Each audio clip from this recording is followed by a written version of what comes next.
이재명 대표의 거취 문제 얘기 잠깐 해볼까요? 대표에서만 물러나야 된다, 말아야 된다 얘기가 많은데 여야 공이 이재명 대표를 향해서 물러나야 된다라는 목소리가 한 명씩 나왔습니다. 이어서 한번 들어보시죠.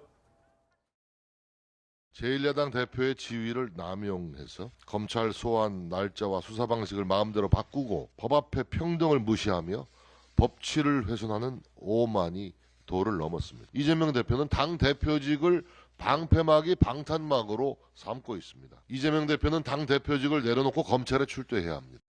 사법적 리스크 위험 부담을 당도 떠안게 되면 그다음엔 걷잡을 수가 없습니다. 내년 총선까지 이런 상황이 계속될 수도 있습니다. 당원 이제 80조 기소되면 당직자들은 원칙적으로 당직을 물러나도록 되어 있지 않습니까? 사실은 저 개인적인 생각은 그 원칙을 지켰으면 좋겠습니다. 이재명 당대표도. 예외 조항을 근거로 해서 당대표를 유지할 경우에는 저는 국민적 시각이 매우 냉정하게 별로 곱지는 않을 거다라고 생각됩니다.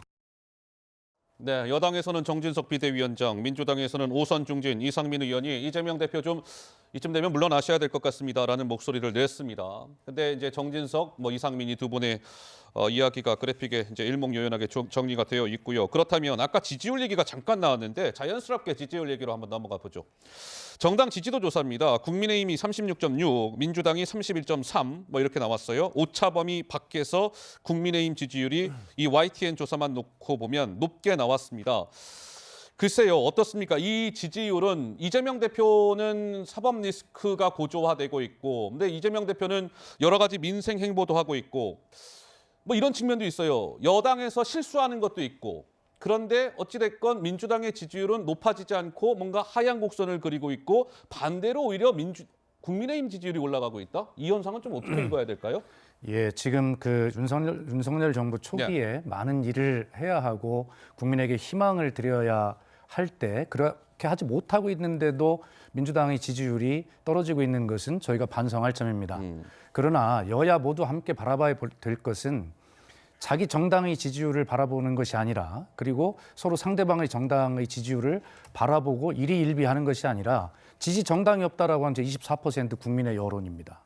그렇기 때문에 지금 아까 거듭 말씀드립니다만 국민들은 지금 이런 어떤 이재명 대표의 사법 리스크 이런 공방이나 이런 것들 점점 관심이 없어져 가요. 궁금하시다고 하지만 쉽게 얘기하면 굉장히 짜증이 나는 상황이죠. 예. 그래서 빨리 여당이고 야당이고 간에 이것은 법적 판단에 어차피 넘어온 거니까 그 영역에 맡겨놓고 이제 정치 본래의 영역으로 돌아가자. 예.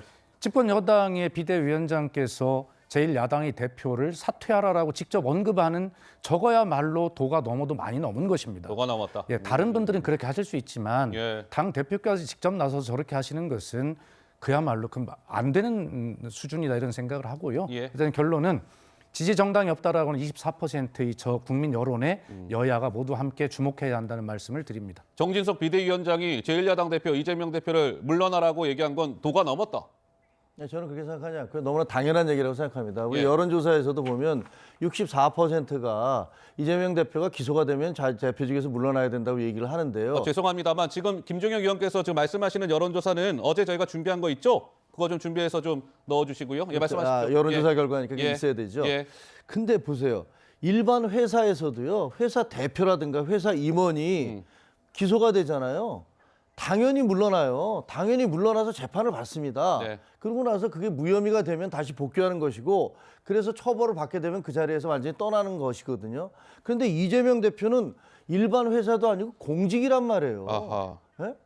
공직인데 공직자가 예. 기소가 됐는데도 자기는 계속 있어야겠다. 그것도 당원을 80조를 바꿔서 그 자리를 유지하겠다는 것들을 도대체 국민들이 받아들일 수가 있을까요? 그러니까 저희가 보기에는 당연히 기소가 되면 지금 민주당의 태도는 뭐냐면요. 예. 검찰 수사 나는 믿을 수가 없다. 이런 얘기를 하시는 거거든요. 그럼 다른 국민들은 어떻습니까? 자, 우리나라의 사법제도, 경찰도 나는 못 믿겠다. 검찰도 못 믿겠다. 나중에 좀 있으면 법원 판결도 나는 못 믿겠다.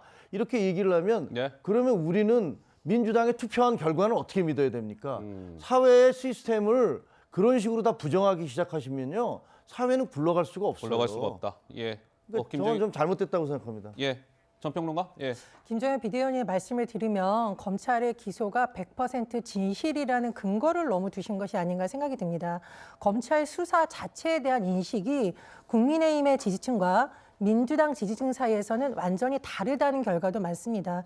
따라서 당 대표의 직위에 대한 것은 일반 여론조사도 물론 중요하겠습니다만은 당원들이 이것을 어떻게 인식하고 있느냐 이 부분도 저는 굉장히 중요하기 때문에 알겠습니다. 그 수치도 같이 봐야 된다고 생각을 하고요. 예. 딱 한 말씀만 더 드리면 오늘 국회에서 국방위가 열렸습니다. 이게 북한의 무인기 사태와 관련한 부분이었는데 파행이 됐다라고 하거든요. 파행이 됐습니까? 예, 아마 이제 네. 대통령실을 불러야 된다라는 야당의 주장에 동의를 하지 않으신 것 같은데 자꾸 국민의힘에서는 방탄국회라고 주장을 하시는데 일각에서는 네. 국민의힘이 너무 청와대를 방탄하는 방탄당이 아닌가라는 우려도 알겠습니다. 있습니다. 예. 국방위 파행에 대해서는 많은 국민들이 유감을 표할 것을 보입니다. 자, 이쯤 말씀 나누시고요.